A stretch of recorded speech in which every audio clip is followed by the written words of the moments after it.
27º domingo do tempo comum. Meus queridos irmãos, vamos às leituras da palavra de Deus, da missa de hoje. Vamos nos alimentar da santa palavra do nosso Deus. Veja, o profeta Abacuque viveu lá pelo fim do século VII a.C., começo do século VI. Como é que se encontrava o povo de Israel naquela época? Era uma época de calamidade, meus irmãos. Eu já falei sobre isso aqui domingo passado. Quais eram os grandes pecados de Israel? Israel tinha esquecido a Deus e caiu na idolatria, na injustiça social, na imoralidade, na violência. Lembra que eu já falei isso para vocês? Então, era uma miséria. E aí Deus ameaça o seu povo. Ou vocês se corrigem, ou virão os babilônios e vão levar vocês para o exílio. O profeta Jeremias, por exemplo, profetizou isso o tempo todo. E aqui, diante dessa situação, vamos olhar hoje nosso país. A violência, o crack, a destruição da família, a solidão, a corrupção, a impiedade. Vejam, coisas que a gente fica assim perplexo e se pergunta, onde está Deus? Meu Deus, por que o Senhor permite? É a situação do profeta Abacuque. Olhe, essa leitura você escutou, é do capítulo 1, versículos 2 a 3, e o capítulo 2, versículo 2 a 4. Mas eu vou ler aqui corrido, para vocês escutarem que coisa mais dramática, tá certo? Eu vou começar aqui do capítulo 1 do profeta Abacuque. Escute o que ele diz. É uma oração, é o profeta angustiado. Como é bonito, o profeta fala em nome de Deus e depois ele mesmo se angustia. O profeta está escandalizado com a violência do povo, com o descaso que o povo faz da palavra de Deus, um engolindo o outro. E agora vem os babilônios para invadir Israel. Os babilônios vão ser a vingança de Deus, a ira de Deus, o martelo de Deus contra Israel. Só que os babilônios ainda são piores do que os israelitas. Pense num mundo desparafusado. Pense num mundo desarrumado. Mas onde está Deus? Às vezes você não pergunta isso, não pergunta. Às vezes eu pergunto. Pois Abacuque na Bíblia também pergunta. Vale a pena a gente escutar. Olha o que ele diz. Até quando, Senhor, pedirei socorro e não ouvirás? Olha o profeta magoado, porque parece que Deus não liga. Porque parece que Deus não escuta. Veja, até quando, Senhor? Até quando? Veja, é um amigo de Deus. Um homem de fé. Vocês estão vendo como crer não é compreender tudo? Vocês estão vendo como a fé não livra a gente dos conflitos? Até quando, Senhor, pedirei socorro e não ouvirás? Gritarei a ti violência e não salvarás. Quer dizer, até quando, Senhor? O Senhor está vendo essa violência todinha. O Senhor está vendo o grande pisando o pequeno. O Senhor está vendo o marido deixando a esposa com os filhinhos. O Senhor está vendo a injustiça. O Senhor está vendo o culto falso no templo. De um povo que te honra com os lábios, mas o coração está longe de ti. O Senhor está vendo o órfão, a viúva, o estrangeiro sendo pisados. Até quando, Senhor, eu gritarei essa violência e tu não salvarás? Por que me fazes ver a iniquidade e contemplas a opressão? É o profeta desabafando. Senhor, tu não ages, Senhor. Senhor, nessa doença aqui, por que tu não ages? Nessa tristeza de uma mãe cancerosa que vai deixar os filhinhos órfãos. Senhor, onde tu estás? E aí o profeta continua. Rapina e violência estão diante de mim.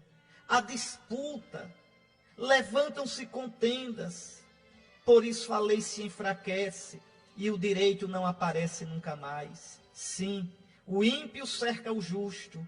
Por isso o direito aparece distorcido. Por que, Senhor, são os corruptos que levam a melhor? Por que são os maus que parecem que são abençoados?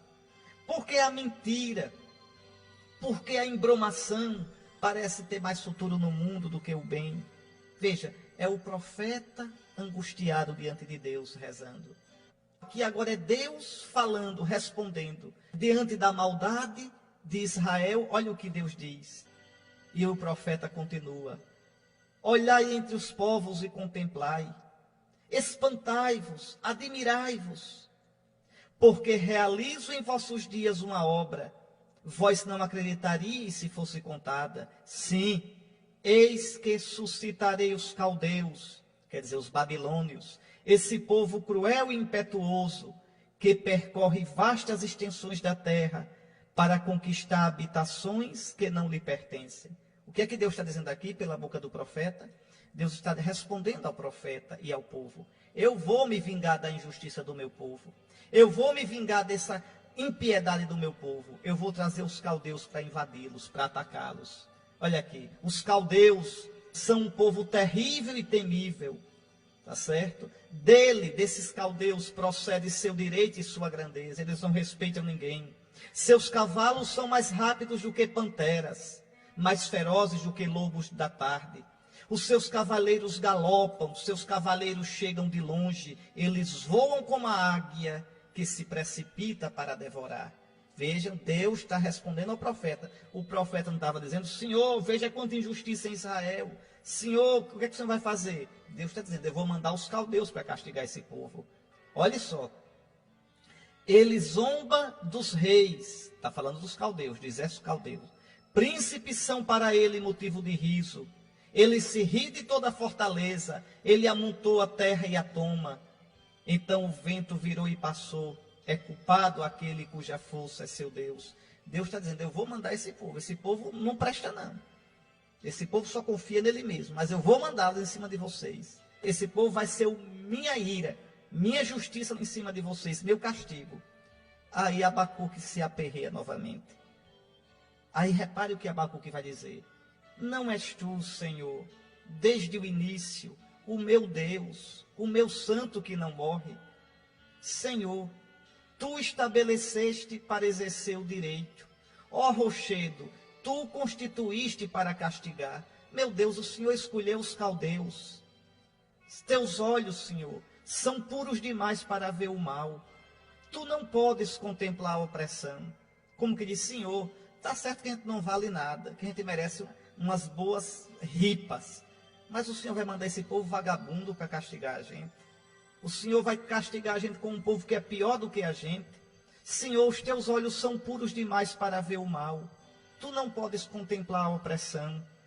Por que contemplas os traidores? Por que, Senhor, tu silencias quando o ímpio devora alguém mais justo do que ele? Ó Senhor, tu tratas o homem como os peixes do mar, como répteis que não têm chefe. Que coisa, né? Você veja como esse profeta está ferido. Ô Senhor, parece até que a gente é peixe, sem dono aí à toa, qualquer um pesca. Veja, o Senhor vai mandar os caldeus pescarem a gente, vai ser tanta criança morta, tanta gente sofrendo. Senhor, por que contemplas os traidores? Silencias quando o ímpio devora alguém mais justo do que ele. Ele, Senhor, os tira a todos com o anzol, puxa-os com a sua rede e os recolhe em sua naça. Por isso ele ri e se alegra. Por isso ele oferece sacrifícios à sua rede, incenso à sua naça. Pois por causa delas a sua porção foi abundante e o seu alimento copioso. Esvaziará ele sem cessar a sua rede, massacrando os povos sem piedade. Entendo, o que é que o profeta está dizendo? Mas meu Deus, parece até que esse rei da Babilônia é o pescador e a gente é os peixes. Ele vem para pescar a gente, para arrastar a gente na rede dele. E o Senhor deixa isso, Senhor. O Senhor não é santo.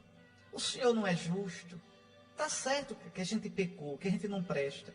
Mas por que o Senhor nos castiga usando esses caldeus?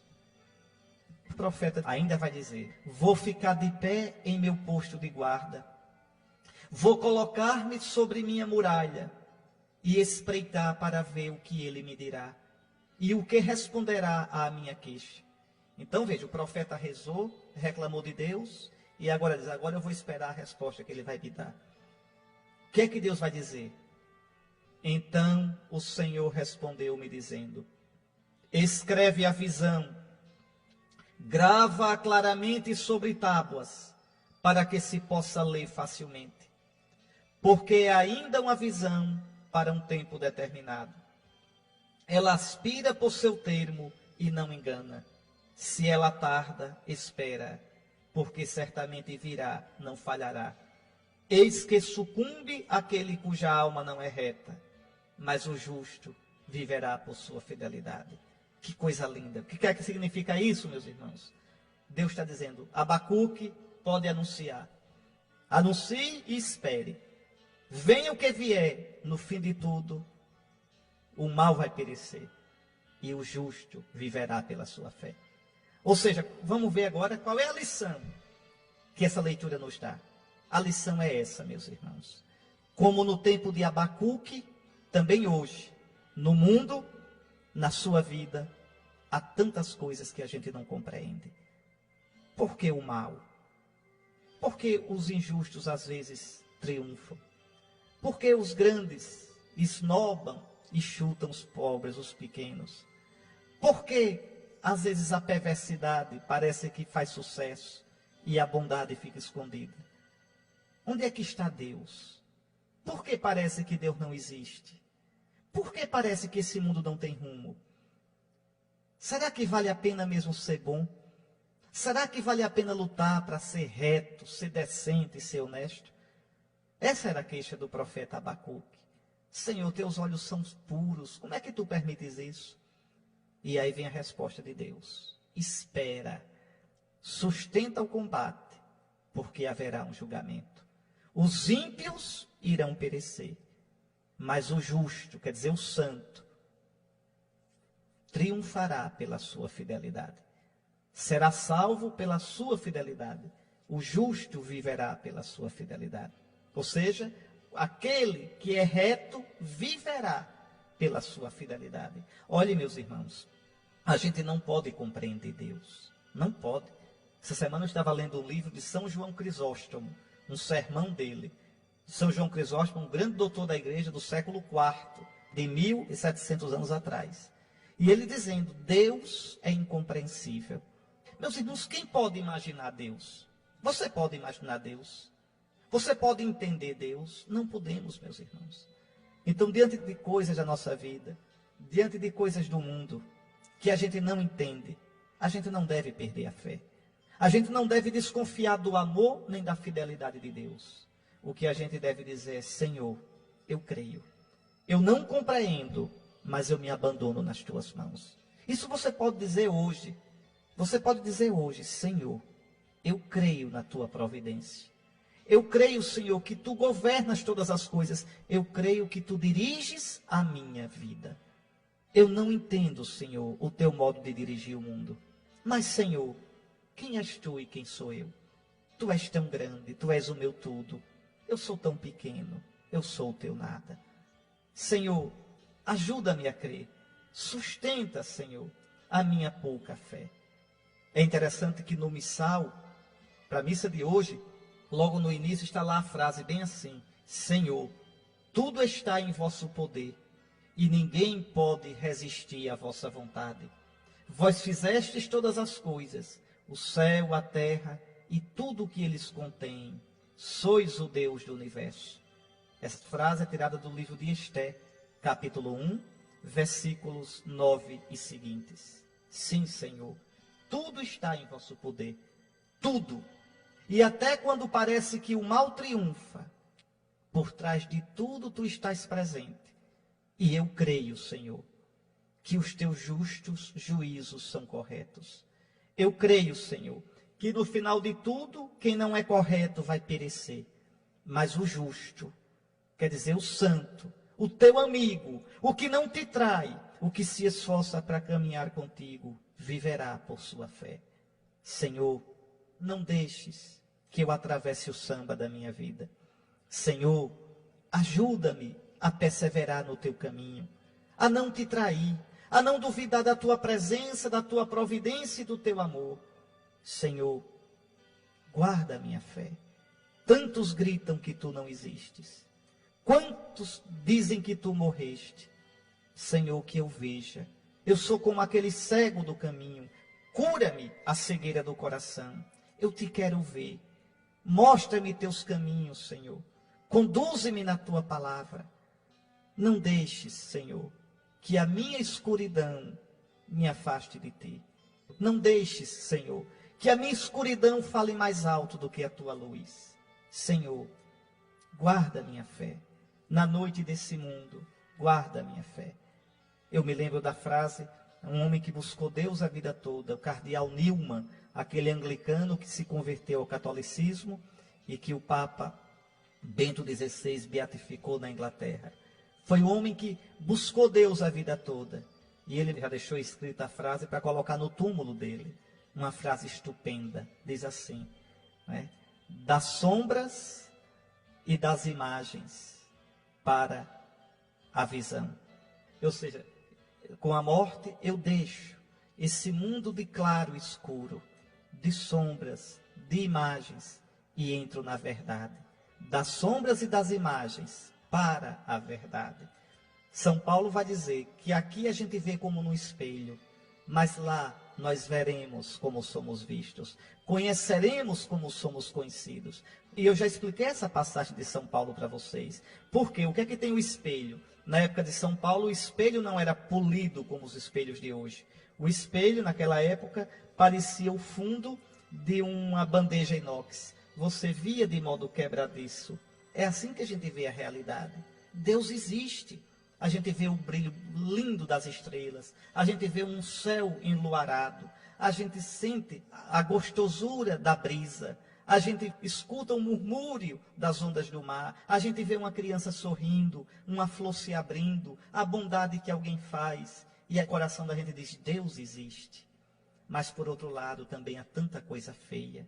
O mal, a destruição, o egoísmo, a imoralidade, a injustiça, a impiedade.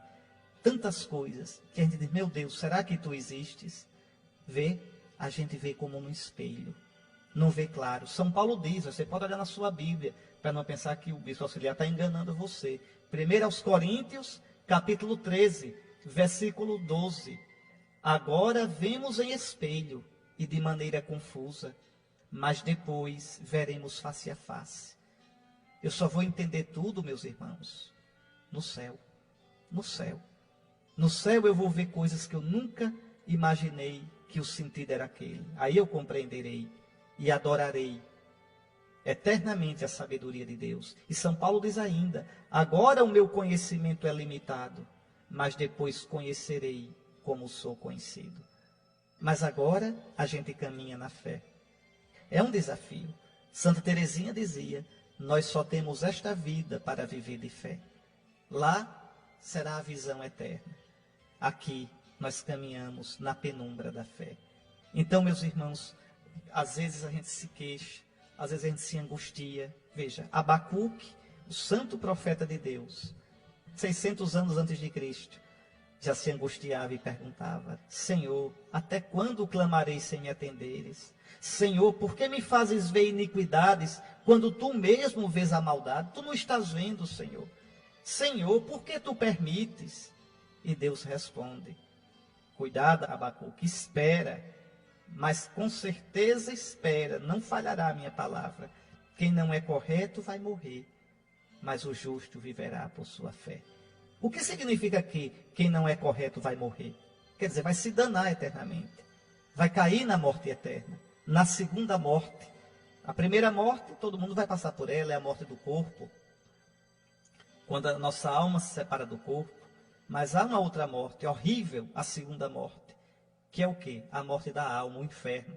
São Francisco de Assis, no Cântico das Criaturas, ele diz, louvado sejas, meu Senhor, por nossa irmã, a morte corporal, da qual ninguém pode escapar. Ai do que morre em pecado mortal, feliz do que morre na tua graça, que a morte segunda não lhe fará mal. Pois é, feliz de quem morre na tua graça, Senhor, porque morre, mas morre para viver. Agora, ai do que morre em pecado mortal, porque além da morte do corpo, terá a morte segunda, a morte eterna, o inferno, a morte da alma. Então não se iluda. Um dia haverá o juízo de Deus. Um dia, como canta Nossa Senhora no Magnífica, Deus derrubará os soberbos e exaltará os humildes. Um dia haverá o juízo de Deus. Quem não é correto vai morrer, mas o justo viverá por sua fé. Que Santo Abacuque, que agora está no céu, interceda por nós. Nós que gememos às vezes, nós que nos angustiamos, para que ele que se angustiou também não perdeu a fé, a gente não perca a nossa fé. Vamos agora rezar o salmo da missa de hoje, que é o Salmo 94. E eu chamo a atenção para a segunda estrofe do salmo. Vinde, adoremos e prostremo-nos por terra, e ajoelhemos ante o Deus que nos criou. Ele é o nosso Deus, nosso pastor. Nós somos o seu povo, o seu rebanho, as ovelhas que conduz com sua mão. Está aí, meus irmãos. A gente não está à toa, não. Deus nos guia, Deus nos conduz. Como tem um cantozinho que diz, indo e vindo, treva e luz, tudo é graça, Deus nos conduz. Vejam, qual foi a provação, qual foi o pecado do povo em Massa e em Meriba?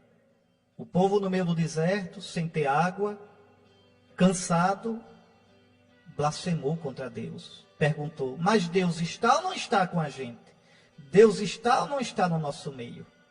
Diante de tudo que eu falei explicando a primeira leitura, a nossa tentação às vezes também é essa, perguntar. Deus existe ou não existe? Deus está ou não está comigo? Por que Deus permite isto? Pois bem, não fecheis os corações como em Meriba, como em Massa no deserto aquele dia, em que os vossos pais me provocaram, me tentaram, duvidaram de mim, quiseram me colocar no canto da parede, apesar de terem visto as minhas obras. Confiemos, meus irmãos. É bom confiar no Senhor. Graças a Deus por essa palavra tão bonita, por esses conselhos tão bonitos que São Paulo dá a Timóteo. Nós estamos ouvindo isso desde alguns domingos atrás. Eu venho explicando a vocês, domingo passado expliquei esses trechos da carta de São Paulo a Timóteo. Mas vamos acompanhar um pouquinho. Primeiro, São Paulo diz a Timóteo, bispo de Éfeso, exorto-te a reavivar a chama do dom de Deus, que recebeste pela imposição das minhas mãos. Segundo muitos estudiosos, e eu concordo com eles, aqui São Paulo está se referindo à ordenação episcopal de Timóteo. Então São Paulo diz, exorto-te, Timóteo, a reavivar a chama do dom de Deus, que recebeste na tua ordenação episcopal, pela imposição das minhas mãos. Isso vale para mim, que sou bispo, sucessor de Timóteo, sucessor dos apóstolos, mas vale para vocês também, porque vocês também receberam a imposição das mãos, não para o sacramento da ordem, mas receberam na crisma, para que tivessem a força de Deus, a força de Cristo, que é o Espírito Santo, para testemunhar Jesus. E isso vale bem para a gente. Olha o que São Paulo diz, pois Deus não nos deu um espírito de timidez, de medo, mas de fortaleza, de amor e sobriedade. Eu gosto de citar muito esse versículo quando eu crismo. Na crisma, a gente recebe o Espírito Santo como força. No batismo, a gente recebe o Espírito Santo, naquela água do batismo, mas recebe como vida. Não existe no cristianismo o batismo nas águas, isso não existe. O batismo nas águas era o batismo de João Batista. No cristianismo só existe um batismo, o batismo no Espírito Santo. E como é dado esse batismo no Espírito Santo? Na água do nosso batismo. Eu sou batizado não nas águas, eu sou batizado com água. E aquela água é símbolo da vida nova, que é o Espírito Santo de Jesus. Então, quando eu fui batizado, eu recebi naquela água o Espírito Santo como vida nova de Jesus. Aquele que é batizado rompeu com o pecado. Como diz São Paulo, todo aquele que está em Cristo é uma nova criatura. Passaram as coisas antigas, eis que tudo se fez novo. Então, eu recebi a vida nova.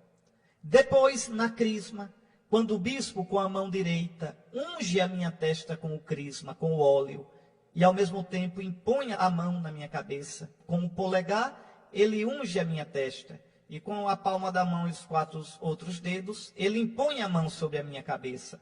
Então ali eu recebo novamente o Espírito Santo, mas não como vida, agora o Espírito vem como força. Vale bem o que São Paulo diz aqui a Timóteo. Deus não nos deu um espírito de timidez, de medo, de frouxidão, mas de fortaleza. Deus nos deu a força do Espírito Santo na crisma. Por isso, o conselho que São Paulo dá a Timóteo, ao bispo Timóteo, vale para todo cristão. Não te envergonhes do testemunho de nosso Senhor, nem de mim, seu prisioneiro, mas sofre comigo pelo Evangelho, fortificado pelo poder de Deus. Esse poder de Deus é o Espírito Santo. Lembre o que Gabriel diz a Maria, que o poder de Deus vai repousar sobre ela. O Altíssimo vai cobrir com a sombra. Então, esse poder de Deus é o Espírito Santo. Não te envergonhes do testemunho de nosso Senhor. Tu que és crismado, tu que no sacramento da crisma foste ungido com o crisma. O sacramento se chama a crisma, ou a confirmação. O óleo se chama o crisma. Então, tu que foste crismado, tu recebeste um espírito de força. Por isso, não te envergonhes do testemunho de nosso Senhor. Na tua casa, na tua família, no teu trabalho, com teus amigos, no teu divertimento, não negues que és cristão. Não negues o nome de Jesus. Sustenta o nome de Jesus. Sustenta com tua vida, sustenta com teu exemplo, sustenta combatendo o mal que há em ti, sustenta com a tua palavra. Não te envergonhes do testemunho de nosso Senhor, mas sofre pelo Evangelho, fortificado pelo poder de Deus, fortificado pelo Espírito Santo. Essa é nossa herança, meus irmãos. Caminhar com Cristo. A gente tem o amor de Cristo. A gente experimenta a consolação de Jesus. A gente sabe que se não fosse Jesus, do que valeria viver? A vida não teria sentido. Para ganhar a vida eterna. A gente que conhece o amor de Jesus. A gente que tem uma riqueza que é maior do que um mandato. A gente que tem a riqueza do amor de Jesus, do carinho de Jesus, da ternura de Jesus. Como é que a gente pode depois querer fugir na hora de testemunhar Jesus ou na hora do sofrimento? Não, meus irmãos, amemos a Jesus de verdade. Amemos. Eu, como bispo, devo não ter vergonha do Evangelho. Eu, como bispo, devo ter a coragem de, se for preciso, sofrer pelas atitudes que toma para testemunhar Jesus. Mas você também, como leigo cristão, deve ter essa mesma atitude de testemunhar Jesus, de não se afastar do Evangelho. E aí no versículo 13 e no versículo 14, São Paulo dá ainda alguns conselhos ao bispo Timóteo. Usa um compêndio das palavras sadias que de mim ouviste em matéria de fé e de amor em Cristo Jesus. Que compêndio é esse? A tradição oral, a pregação da igreja. Nossos irmãos protestantes dizem que só a Bíblia é palavra de Deus. Está errado, está errado. A palavra de Deus, ela nos vem pela Escritura e pela tradição da igreja, pela tradição oral da igreja. Aquilo que a igreja prega nesses 2000 anos. Em canto nenhum da Bíblia diz que só a Escritura tem a revelação. Em canto nenhum tem isso. Isso foi invenção de Lutero. E nossos irmãos protestantes, infelizmente, ficam com essa ideia errada. É uma ideia que não está na Bíblia. Então veja, olha o que Paulo recomenda a Timóteo. Que ele faça uso da tradição oral. Usa um compêndio das palavras sadias que de mim ouviste em matéria de fé e de amor em Cristo Jesus. Guarda o precioso depósito com a ajuda do Espírito Santo que habita em nós. O que é isso? Timóteo, como bispo, tem o dever de vigiar para que se guarde a fé apostólica.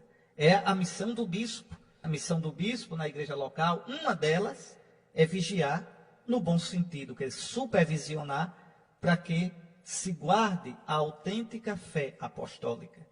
A fé católica e apostólica, sem se desviar em erros, em heresias, em doutrinas falsas. O bispo tem o dever de vigiar para que se mantenha a doutrina correta, para que se mantenha a disciplina na igreja, na prática dos sacramentos, na vida, e vigiar também para que haja a comunhão, a unidade, o amor fraterno entre os irmãos. Esses conselhos que São Paulo dá a Timóteo servem, em certo sentido, para todos nós. Então, meus irmãos, mesmo nas lutas da vida, mesmo nas dificuldades do mundo de hoje, quando a gente às vezes é ridicularizado porque é cristão, é perseguido, que a gente tenha bem presente essas palavras. Deus não nos deu um espírito de timidez, mas de fortaleza, de amor e sobriedade. Não tinha vergonhas do testemunho de nosso Senhor, mas sofre pelo Evangelho. Que essas palavras frutifiquem no nosso coração, que a gente sustente o nome de Jesus. Muito bem, vamos entender esse Evangelho de hoje, né? Tem duas partes aqui muito claras. A primeira parte é esta. Os apóstolos disseram ao Senhor: aumenta a nossa fé. Lembre da primeira leitura da missa de hoje. Abacuque. Abacuque desiludido, desconcertado com as loucuras do mundo, com as escuridões da vida. Pois bem, a gente deve pedir, como aqui os apóstolos pediram a Jesus: aumenta, Senhor, a nossa fé. Senhor, não deixes que minha fé desmorone. E Jesus diz: se vós tivesseis fé, pequenininha como um grão de mostarda, poderias dizer a esta moreira: arranca-te daqui e planta-te no mar. É verdade, é verdade. Quantas ondas do mar da vida, quantas noites escuras a gente vence, se a gente se mantiver firme na fé. Crer, meus irmãos, não é compreender tudo. Crer é abandonar-se. Crer é jogar-se nas mãos de Deus. Se você se joga nas mãos de Deus, venha o que vier, venha a noite que vier, venham as ondas que vierem, venha a decepção que vier, você permanecerá firme. E quando a crise passar, você estará lá, de pé, sereno. É isso que nosso Senhor está querendo dizer. Se vós tivesseis fé, ao menos do tamanho de um grão de mostarda. Mas o que é fé? Fé é saber que Deus existe e é amor. Fé é acreditar que Deus não trai a sua palavra. Fé é jogar-se, é abandonar-se nas mãos de Deus. E aí sim, as montanhas se arrancam e se jogam no mar, e a gente permanece firme. É isso que Jesus está dizendo. O homem que não tem uma fé firme é como um caniço agitado pelo vento. Vai para lá e vem para cá. Não, meus irmãos. A fé nos faz com que a gente se mantenha firme, com que a gente, no momento de treva, não volte atrás no que prometeu no momento de luz. A fé me faz fixar os olhos em Cristo e não sair dali. É isso que Jesus está dizendo. E olhe, os homens, as mulheres de Deus, os homens, as mulheres da Bíblia, sempre viveram de fé. Não foi fácil para eles, não. Eu vou passar um dever de casa para você, tá certo? Você pegue a carta aos Hebreus, pegue o capítulo 11 todinho da carta aos Hebreus, e vejam como nossos antepassados viveram de fé. Vejam quanto sofreram, vejam quanto se abandonaram nas mãos de Deus, vejam tanto que tiveram de peregrinar. A fé é isso. Eu saí de mim para me jogar em Deus. Eu saí das minhas certezas para me colocar na certeza de Deus. A fé me leva a esperar de Deus, porque Ele é Deus. Então é essa a fé. Fé não é autoconfiança. Fé não é pensamento positivo. Fé é eu me jogar em Deus e esperar nele, porque Ele é fiel. Permanecer firme na fé. Esse é o nosso serviço. É isso que o Senhor espera de nós. E aí vem a segunda parte do Evangelho de hoje, no versículo 7, que parece ser uma coisa que não tem nada a ver com essa parte da fé que eu acabei de explicar para vocês. Mas escutem, Jesus diz: se algum de vós tem um empregado que trabalha a terra ou cuida dos animais, por acaso vai dizer-lhe quando ele volta do campo: vem depressa para a mesa? Pelo contrário, não vai dizer ao empregado: prepara-me o jantar, cinge-te e serve-me, enquanto eu como e bebo. Depois disso tu poderás comer e beber. Será que vai agradecer ao empregado porque fez o que lhe havia mandado? Assim também vós, quando tiverdes feito tudo o que vos mandaram, deveis dizer: somos servos inúteis, fizemos o que devíamos fazer. O que é que nosso Senhor quer dizer com isso? Viva da fé. Viva da fé sem medo. Viva da fé. É o nosso serviço. É o meu serviço de cristão. É o seu serviço de cristão. viver da fé. É isso que é o nosso serviço. Nós fazemos apenas o que devemos fazer: confiar no Senhor, abandonar-se nas mãos dele, sem exigir pagamento em troca, sem exigir que Deus nos dê explicações. Não, Senhor, eu confio em Ti. Senhor, agora eu não entendo essa doença. Senhor, eu não entendo porque te pedi tanto tal coisa e não veio. Senhor, eu creio. Senhor, eu sou apenas um servo Teu, um servo inútil. Eu não mereço, não estou esperando recompensa Tua. Não estou esperando o pagamento. O pagamento que eu quero de Ti, Senhor, é o Teu amor. O pagamento que eu quero de Ti é força para não Te abandonar, força para continuar no caminho. Isso sim é o que a gente deve de verdade ter no coração diante de Deus. Meus queridos amigos, meus caros irmãos, fiquemos com essas palavras do Senhor. O Senhor esteja convosco, abençoe-vos o Deus Todo-Poderoso, Pai, Filho e Espírito Santo. Amém.